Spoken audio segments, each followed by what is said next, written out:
కష్టాల్లో ఉన్నప్పుడు స్నేహితుల యొక్క మనస్తత్వాలు, అలాగే పేదరికంలో ఉన్నప్పుడు బంధువుల యొక్క మనస్తత్వాలు బయటపడతాయి. విజయాన్ని చూసి మురిసిపోకండి, ఎందుకంటే అది తొలి అడుగు మాత్రమే, గమ్యం కాదు. నువ్వు అందరినీ సంతోషపెట్టడం చాలా కష్టంతో కూడుకున్న పని, కానీ నువ్వు అందరితో సంతోషంగా ఉండటం చాలా సులువైన పని. మీకు కుదిరినప్పుడు కాదు, ఎదుటి వారికి అవసరమైనప్పుడు చేస్తేనే దానిని సహాయం అంటారు.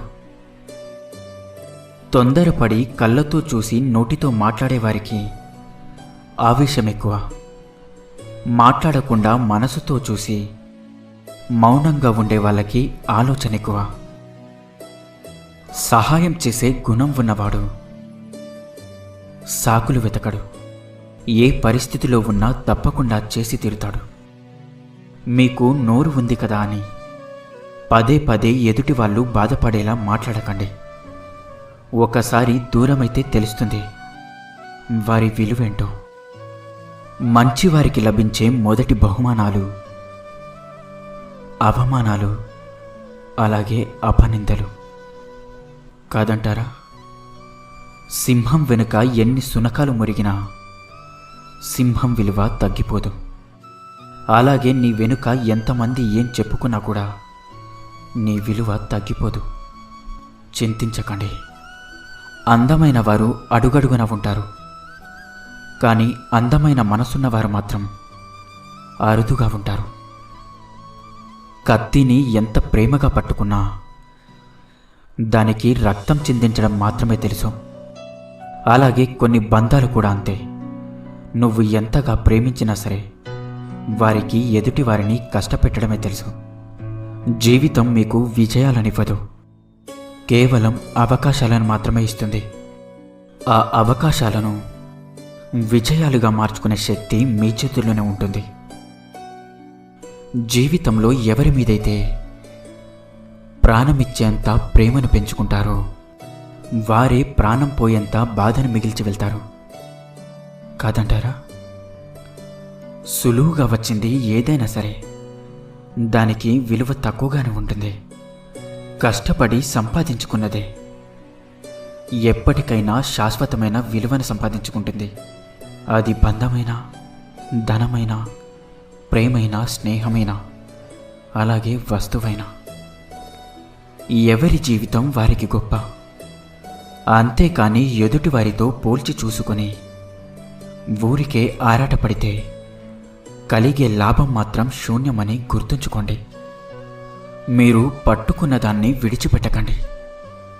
విడిచిపెట్టే ఉద్దేశం ఉన్నప్పుడు పట్టుకోకండి. గుర్తుంచుకోండి, ఒక వ్యక్తి మనసును గాయపరచడానికి ఒక్క క్షణం చాలు, కానీ ఆ గాయపడిన మనసును గెలవాలి అంటే మాత్రం మీ జీవితకాలం సరిపోదు.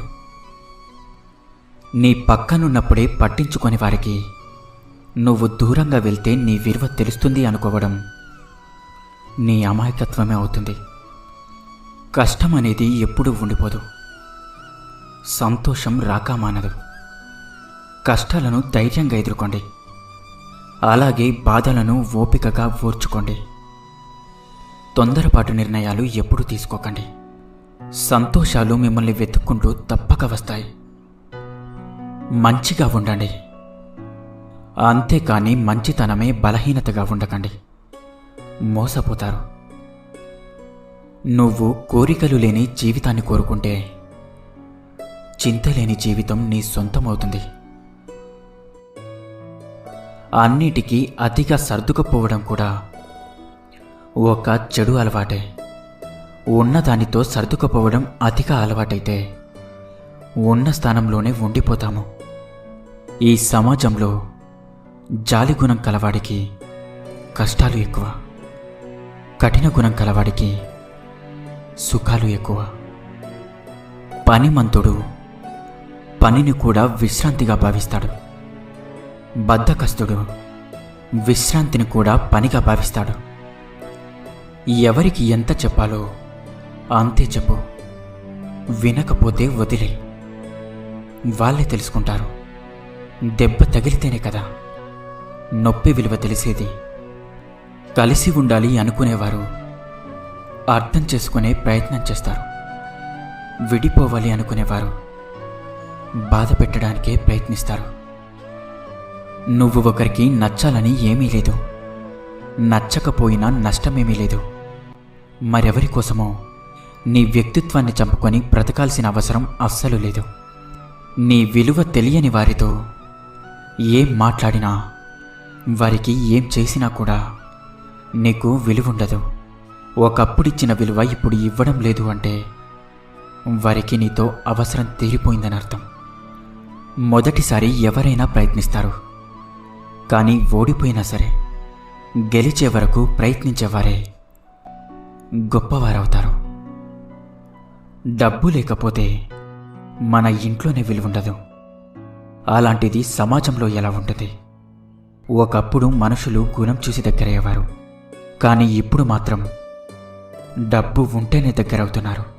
జీవితంలో సుఖంగా ఉండాలి అంటే ఈ 3 విషయాలను గుర్తుపెట్టుకోవాలి. జరిగిన దాన్ని మర్చిపోవాలి, జరుగుతున్న దాన్ని గమనించాలి, అలాగే జరగబోయేదానికి సిద్ధంగా ఉండాలి. అర్థమైందనుకుంటా. ఏం జరిగినా ఆలోచిస్తూ ఆగిపోకండి. ఏది జరిగినా అది మీ మంచికే జరుగుతుంది. మీరు గతంలో ఆగిపోకండి, ఎందుకంటే కాలం సాగిపోతూనే ఉంటుంది. నువ్వు చేసే పని నీకు ఇష్టమైనది అయితే సాధ్యమైనంత ఎక్కువగా కష్టపడండి. ఎందుకంటే నేటి నీ కష్టం తప్పకుండా రేపటి నీ ఆనందానికి పునాది అవుతుంది. కష్టపడడం తప్పు కాదు, కష్టాన్ని ఇష్టపడకపోవడం తప్పు. ఇష్టపడి శ్రమిస్తే సాధించలేనిదంటూ ఏది ఉండదు. నువ్వు తప్పును కప్పిపుచ్చుకునే ప్రయత్నం చేస్తే అది మరింత పెద్ద ఆపదను నీకు తెచ్చిపెడుతుంది. మనం లక్ష్యం కోసం అలుపెరగకుండా శ్రమిస్తే నేడు కాకపోయినా రేపైనా మనకు విజయం దక్కుతుంది. నిరాశపడకండి. ఎదుటివారు మంచివారు చెడ్డవారు అని వేలెత్తి చూపించే హక్కు ఎవరికీ లేదు. ఎవరి జీవితం వారిది. నచ్చితే మాట్లాడు, లేదంటే వదిలే. అవసరం ఉన్నప్పుడే పలకరిస్తున్నారని ఎవరి గురించి బాధపడకండి. వారు చీకట్లో ఉన్నప్పుడే వెలుగులా మీరు గుర్తుకు వస్తున్నారని సంతోషించండి. వినే ఓపిక లేని వాళ్ళు ఎప్పటికీ అజ్ఞానిగానే మిగిలిపోతారు. అలాగే చెప్పే ధైర్యం లేని వాళ్ళు ఎప్పటికీ పిరికి వాళ్ళుగానే ఉండిపోతారు. మన జీవితంలో అవసరానికి ఆదుకునేవారు ఉండరు, కానీ అవసరానికి వాడుకునేవారు మాత్రం చాలామందే ఉంటారు. ఎక్కువగా ఆలోచించడం కూడా ఒక రకమైన మానసిక సమస్య. దీనివల్ల అనారోగ్యం కలుగుతుంది తప్ప సమస్యకు పరిహారం మాత్రం దొరకదు. ఎక్కువ సమయం ఖాళీగా ఉండకుండా ఏదో ఒక పనిలో నిమగ్నం అవ్వండి. ఒక లక్ష్యాన్ని పెట్టుకోండి. మీ మనసులో ఆ లక్ష్యం తప్ప మరేది ఉండకూడదు. అప్పుడే మీరు కుదుట పడతారు. ఏ పని లేని వారికే ఎక్కువ ఆలోచనలు ఉన్నవారికే ఎక్కువ సమస్యలు. గుర్తుంచుకోండి, ఎవరైనా మన కోసం ఎదురు చూస్తున్నారు అంటే అది మన బలం. మనం ఎవరి కోసమైనా ఎదురు చూస్తున్నాము అంటే అది మన బలహీనత. మన మనసు ఎలా ఉంటుంది అంటే ఎదుటి వారికి కష్టం వస్తే చూసి తట్టుకోలేక మన దగ్గర ఉన్నదంతా మొత్తం ఇచ్చేస్తాం. అదే కష్టం మనకొస్తే మాత్రం కనీసం పట్టించుకోకుండా చూసి చూడనట్టుగా వెళ్ళిపోతూ ఉంటారు. మనకు బాగా ఇష్టమైన వాళ్ళకు కూడా బాగా ఇష్టమైన వాళ్ళు ఉంటారు. అది మన మెదడు ఒప్పుకున్నా మన హృదయం మాత్రం ఒప్పుకోదు. అందరూ నీ వాళ్ళు అని నీ బలహీనతలను పంచుకునే సాహసం చేయకు. నీ వాళ్ళు పరాయి వాళ్ళవ్వడం 1 నిమిషం పట్టదు. అప్పుడు నీ బలహీనతలే వాళ్ళకి బలంగా మారుతాయి. గుర్తుంచుకోండి. మీరు ప్రశాంతంగా ఎప్పుడు ఉంటారో తెలుసా? ఎదుటివారు మిమ్మల్ని ఎంత రెచ్చగొట్టే మాటలు మాట్లాడినా మీరు అవసరానికి మించి మాట్లాడకుండా ఉన్నప్పుడే ప్రశాంతంగా ఉంటారు. ఇక ప్రశాంతంగా ఉన్నప్పుడే ఎవరితో ఎలా మాట్లాడాలో తెలుస్తుంది. అవసరం మనల్ని బలహీనుల్ని చేస్తుంది. ఎందుకు అంటే పగవాడు అని తెలిసినా కూడా పలకరించు అని అవసరం చెబుతూ ఉంటుంది. ఎందుకు అంటే అవసరం కదా. ఈ సమాజంలో నవ్వుకు ఉండే విలువ బాధకి ఉండదు. డబ్బుకు ఉండే విలువ గుణముకి ఉండదు. అబద్ధానికి ఉండే విలువ నిజానికి ఉండదు. జీవితం చాలా చిన్నది.